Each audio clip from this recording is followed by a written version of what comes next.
No operation, no painkiller. చిన్న injection ద్వారా మోకాలు మరియు నడుము నొప్పులకు దీర్ఘకాలిక పరిష్కారం. డాక్టర్ ప్రకాష్ గుడిపూడి. 18 ఏళ్ల అనుభవం, 8,000కు పైగా హ్యాపీ పేషెంట్స్. సంప్రదించండి Allied's pain and pain management centre, Hyderabad. Phone line లో ఉన్నారు టీడీపీ సీనియర్ నేత, పార్టీ అధికార ప్రతినిధి రామకృష్ణ ప్రసాద్ గారు. రామకృష్ణ ప్రసాద్ గారు, గుడ్ మార్నింగ్ సార్. నమస్కారం సార్. రామకృష్ణ ప్రసాద్ గారు, ముందుగా మీకు సారీ, కొంత సాంకేతిక సమస్యతో మిమ్మల్ని లైవ్ లో తీసుకోలేకపోయాం, ఫోన్ లైన్ లో తీసుకున్నాం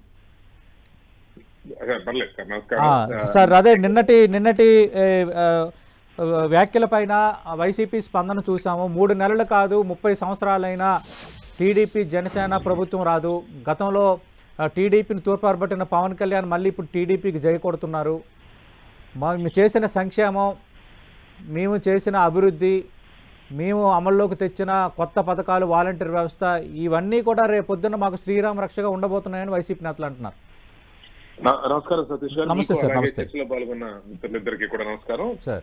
టెన్ టీవీ ప్రేక్షకులకు కూడా సార్. ఇప్పటికీ కూడా వీళ్ళు గ్రహించుకోవాల్సిన ఒక ప్రాథమికమైన అంశం ఏంటంటే, సరే 3 నెలల ఎన్నికలు వస్తా ఉన్నాయి, ఎన్నికల్లో వచ్చేటువంటి ఫలితాలు ఏ విధంగా ఉండబోతా ఉన్నాయో ప్రజలందరికీ అర్థమైనా వీళ్ళకి అర్థం కాలేదు. సరే, లేదా అందరికీ తెలుస్తానే ఉన్నాయి. ఇది అట్లా ఉంచుదాం ఒకసేపు. సరే, కింద పడినా కూడా పై చేయాలనేటువంటి పరిస్థితుల్లో ఉన్న పార్టీ వైసీపీ మొదటి నుంచి. వీళ్లలో మార్పు రాలేదంటానికి మరో ఉదాహరణ మరి ఇదొకటి. ఈ రోజు ఎన్నికల రాజకీయానికి సంబంధించి మీ ఇద్దరం కలిసి పనిచేస్తా ఉన్నాం, కానీ వీరి విధి విధానాలు, వీళ్ళ పరిపాలన మీద గత 4.5 సంవత్సరాలుగా లేదా సుమారుగా ఒక 55-56 నెలలుగా అన్ని రాజకీయ పార్టీలు ఒకే వేదిక మీద నుంచి పోరాటం చేసినాయి. మీరు ఒకసారి గమనంలో తీసుకుంటే, అంటే సిద్ధాంత వైరుధ్యాలు ఉన్నటువంటి కమ్యూనిస్టులు బీజేపీ ఒక వేదిక మీదకి వచ్చారు, కాంగ్రెస్ భారతీయ జనతా పార్టీ ఒక వేదిక మీదకి వచ్చారు. ఈ విధంగా చాలా విభిన్నమైనటువంటి రాజకీయ పార్టీలు అన్ని కూడా ఒకే వేదిక మీదకి వచ్చి ఈ ప్రభుత్వం నడపటాన్ని, ఈ ప్రభుత్వం చేసేటువంటి పనుల్ని ఏకకంఠంతో, ముక్త కంఠంతో విమర్శించినటువంటి సంఘటనలు ఈ 56-57 నెలల కాలంలో కోకొల్లలుగా ఉన్నాయి సతీష్ గారు. వీళ్ళు అప్పుడే తెలుసుకుని ఉండాల్సింది. అమరావతి దగ్గర మొదలుపెట్టి ఎందుకు అన్ని రాజకీయ పార్టీలు భావ సారూప్యత లేకుండా పోయినా, సిద్ధాంతపరమైనటువంటి విజయాలు ఉన్నప్పటికీ కూడా ఈ విషయం తప్పు అని చెప్పి ఒకే మాట మాట్లాడుతున్నారంటే మా పాలనలో ఏదో తప్పు ఉంది, మేము మార్చుకోవాల్సింది ఉంది అనేది గ్రహించుకోకుండా మూర్ఖుడు మరింత మూర్ఖుడిగా మారతాడు అన్న విధంగా పరమ మూర్ఖత్వంగా రూపాంతరం చెందింది. అది అంత నుంచి అక్కడి నుంచి ఇక వాళ్ళ ఇష్టానుసారం ఈ రాష్ట్రాన్ని, ఈ వ్యవస్థల్ని ధ్వంసం చేసుకుంటా వచ్చారు. ఈ రోజు కూడా వాళ్ళు మేమే ముందుంటాం, 30 ఏళ్ళు ఉంటామంటే, ఇప్పుడు చూడండి పక్క రాష్ట్రంలో రాష్ట్రాన్ని తీసుకొచ్చి పెద్ద పోరాటాలు చేసి దాని మీద పెద్ద ఇన్ని రకాలు చేసినటువంటి టిఆర్ఎస్ పార్టీ పరిపాలనా పరమైనటువంటి దానిలో కంటే వ్యక్తిగతమైనటువంటి విధానాల్లో చాలా లోపాలుంటే ఆ రెండింటిలోనూ త్వరనే బోర్లా పడితే ఇవాళ అసలు ఇక్కడ ఒకటన్నా ఉందా? నేను చాలా సార్లు ఈ డిబేట్ల ద్వారా అడుగుతా ఉన్నాను సార్, చాలా మందిని అడిగాను. 56-57 నెలల కాలంలో ఈ రాష్ట్రానికి ఇది చేసాం, ఈ 5 సంవత్సరాల మా పాలనలో మేము చెప్పుకోవడానికి ఇదిగో ఈ ఆస్తిని సృష్టించాం. కనీసం అక్కడ కాళేశ్వరం కట్టారో లేదా మేడిగడ్డ కట్టారో ఏదో చెప్పుకుంటున్నారు వాళ్ళు. ఇక్కడ అసలు ఇదిగో ఇది చేసాం, ఈ రాష్ట్రానికి ఉపయోగపడే పని, భవిష్యత్తు కోసం ఇది చేసాం ఒక్కటి చెప్పమానండి. ఒక్కటి. నేను ఇది చాలా సార్లు నుంచి అడుగుతున్నాను. ఇది ఇక్కడ లేకపోగా ఈ రాష్ట్రానికి రాజధాని లేకుండా చేశారు. ఇది ఇంతకంటే అవమానకరమైనటువంటి పరిస్థితులు నేను చాలా కాలం నుంచి ఇదే చెప్పాను. ఇప్పుడు రామకృష్ణ ప్రసాద్ ఎక్కడ ఉంటాడంటే ఒక అడ్రస్ ఉంటుంది, అక్కడ ఉన్నటువంటి విజయ్ కుమార్ గారు ఎక్కడ ఉంటారంటే ఒక అడ్రస్ ఉంటుంది, చైర్మన్ గారు ఎక్కడ ఉంటాడంటే ఒక అడ్రస్ ఉంటుంది, మీకు ఒక అడ్రస్ ఉంటుంది, లేదా టెంటీవ్ ఆఫీస్ ఎక్కడ ఉంటుందంటే ఒక అడ్రస్ ఉంది, లేదంటే ఇంకొకటి ఆఫీస్ ఎక్కడ ఉంటుందంటే ఒక అడ్రస్ ఉంటుంది.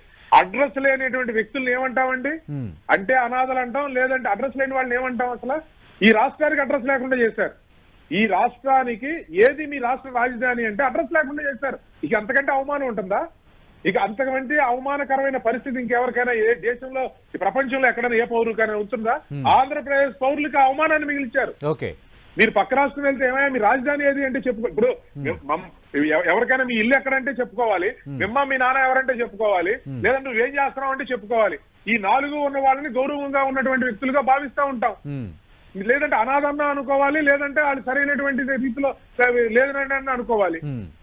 ఇంకా అంతకంటే ఒక అగౌరవం, ఈ అగౌరవాన్ని ఈ రాష్ట్రానికి మిగిల్చి ఈ రాష్ట్రాన్ని ప్రజల్ని తలదించుకునే విధంగా చేసి వీళ్ళకేముందండి, వాళ్ళు ఇక్కడ ఉంటారు, రేపు ఎక్కడో ఉంటారు. రాష్ట్ర ప్రజలు ముఖ్యం కదా. ఈ రాష్ట్రానికి ఇంతకంటే మించిన అవమానం ఏముంది? అక్కడి నుంచి మొదలు పెడితే నేను రాజకీయ పరమైన అంశాలు నేను చాలా విషయాలు మాట్లాడారు. అవన్నీ చరిత్రతో మనం డిబేట్ లో కూడా చాలా సార్లు మాట్లాడుకున్నాం. ఈ రోజు పవన్ కళ్యాణ్ గారు మద్దతు ఇచ్చిన దానికి ఆయన స్పష్టంగా చెప్పారు ఎందుకు ఇవ్వాల్సి వచ్చింది, ఎందుకు ఇచ్చాను అని చెప్పి. ఆ రోజు ఎందుకు విభేదించాల్సి వచ్చిందో కూడా ఆయన అప్పుడు చెప్పారు. నిన్న కూడా దురదృష్టవశాత్తు అనేటువంటి పదాన్ని వాడి ఆయనే చెప్పారు. ఇక దాని మీద పెద్ద చర్చ అవసరం లేదు. రామకృష్ణ ప్రసాద్ గారు, కాబట్టి మమ్మల్ని మరొకసారి ఏపీ రాష్ట్ర ప్రజల భవిష్యత్తు కోసం కాదు, ఇండివిజువల్ భవిష్యత్తు కోసమే ఈ పొత్తులు ఎత్తులు అంటున్నారు. ఎవరు మమ్మల్ని చిత్తు చేయలేరని రాజశేఖర్ అంటున్నారు. అదొకటి. రెండోది, మీ ఎక్స్పెక్టేషన్ ఏంటి రామకృష్ణ ప్రసాద్ గారు? భారతీయ జనతా పార్టీ ఖచ్చితంగా మీతో కలుస్తుందనే అంచనాలో ఉన్నారా? పొత్తుకు సంబంధించి అమిత్ షా ఆశీస్సులు కోరానని పవన్ కళ్యాణ్ అన్నారు. అలాగే మేము ఎదురు చూస్తున్నాము, వస్తే ఆహ్వానిస్తామని మీ పార్టీ నేత లోకేష్ కూడా అన్నారు. ఒకటి సార్, ఇప్పుడు వీళ్ళకి అర్థంగా రెండు విషయాలు. ఒకటి, అధికారం కోసం కేసుల కోసం ఏర్పాటు చేయబడినటువంటి రాజకీయ పార్టీ యొక్క ఆలోచన ఏ విధంగా ఉంటుంది, ప్రజల కోసం పనిచేసేటువంటి పార్టీ నాయకత్వంలో ఉన్నటువంటి రాజకీయ పార్టీకి ఉండేటువంటి వ్యత్యాసం ఏ విధంగా ఉంటుందో ఒకసారి ఆలోచించుకోవాలి. రాజకీయాల్లో ఉన్న వాళ్ళు అందరూ పదవుల కోసమే పనిచేయరు. పదవుల కోసం వచ్చేవాళ్ళు రాజకీయ నాయకులు కాలేరు, అది ప్రజానాయకులు కాలేరు. ఇప్పుడు ఇక్కడ తెలుగుదేశం పార్టీ ఆనాటి నుంచి ఈనాటి వరకు జాతీయ రాజకీయాల్లో క్రియాశీలక పాత్ర పోషిస్తా ఉంది. ప్రధానమంత్రిగా అవకాశాలు మా రాష్ట్ర పార్టీ అధినేతలుగా పనిచేసిన ఇద్దరు కూడా ప్రపోజల్ క్యాండిడేట్స్ గా ఉన్నారు. అవకాశాలు వచ్చిన సందర్భాల్లో రాష్ట్రం కోసం ఉన్నారు. ఇది కూడా గుర్తించుకోండి. ఎన్టీ రామారావు గారు కానీ లేదంటే తర్వాత చంద్రబాబు నాయుడు గారికి ఇద్దరికి కూడా నేషనల్ పార్టీ కన్వీనర్ గా చేసినటువంటి ఘనత ఉంది. అది అలా దాని తర్వాత పొత్తులు అనేది రాజకీయ అవసరాల కోసం కాదు, రాష్ట్ర అవసరాల కోసమే పెట్టుకున్నాం. మేము భారతీయ జనతా పార్టీతో మేము విడిపోయింది మీరు చూస్తే, మేము విడిపోయాం కానీ వాళ్ళే మమ్మల్ని మా నుంచి దూరం అవ్వలేదు సార్. మేము ఆ రోజు పార్లమెంట్ లో కూడా చెప్పాడు మోడీ గారు, అయ్యా మీరు కొంచెం ఆలోచించుకోండి దీని మీద అని చెప్పి కూడా మాట్లాడాడు. ఇది రాజకీయ పరమైన అంశాల్లో కొన్ని విధానాలని కొన్ని నిర్ణయాలు. రామకృష్ణ ప్రసాద్ గారు, ఇప్పుడు అంచనా ఏంటి సార్? బీజేపీ వస్తుందని అంచనాలో అదే చెప్పబోతున్నా సార్. ఇప్పుడు కాబట్టి ఆ రోజు నుంచి ఈ రోజు కూడా ఈ రాష్ట్ర ప్రయోజనాలలో ఆ రోజున్న కేంద్ర ప్రభుత్వం చేయాల్సినంత చేయటం లేదు అనేటువంటి మా ఆవేదన వ్యక్తీకరించడానికి బయటకు వచ్చాం తప్పించి మేము కలిసి ఉండే మేము అప్పుడు చెప్తాం ఇప్పుడు చెబుతాం. అధికారం కోసం అయితే వాళ్ళతోనూ జనసేనతోనూ కలిసి అట్లాగే ఉండేవాళ్ళం. కాబట్టి ఇది రాజకీయపరమైన ఆలోచన కాదు. భవిష్యత్తులో కూడా ఈ రాష్ట్ర ప్రయోజనాలకు ఏది మంచిదో, ఈ రాష్ట్రం యొక్క ప్రజల అభివృద్ధికి సంక్షేమానికి ఏది మంచిదో అదే చేస్తామండి. మీ అంచనా ఏంటి? బీజేపీ ఖచ్చితంగా మీతో కలిసి వస్తుంది అనుకుంటున్నారా? రెండు ప్రధాన రాజకీయ పార్టీల యొక్క నిర్ణయం, వాళ్ళ యొక్క పెద్ద అంటే వాళ్ళ లీడర్షిప్ లో మాట్లాడేటువంటి నిర్ణయాలు ఖచ్చితంగా మేమేమంటామంటే రాష్ట్ర ప్రయోజనాల కోసం ప్రతి ఒక్కరితో కలిసి పనిచేస్తా ఉన్నాం. ఇందాకే చెప్పాను, అందరూ కూడా ఒకే వేదిక మీదకి విభిన్నమైనటువంటి వైరుధ్యం ఉన్నటువంటి సిద్ధాంత వైరుధ్యం వాళ్ళందరూ ఒక వేదిక మీదకి తీసుకొచ్చాం, పోరాటం చేసాం. అమరావతి జీవో నెంబర్ 1 ఇంకా ఏదో చాలా ఉన్నాయి. కాబట్టి మళ్ళీ ఒకసారి అలాగే చేస్తాం ఈ రాష్ట్ర ప్రయోజనాలు. థ్యాంక్ యూ రామకృష్ణ ప్రసాద్ గారు.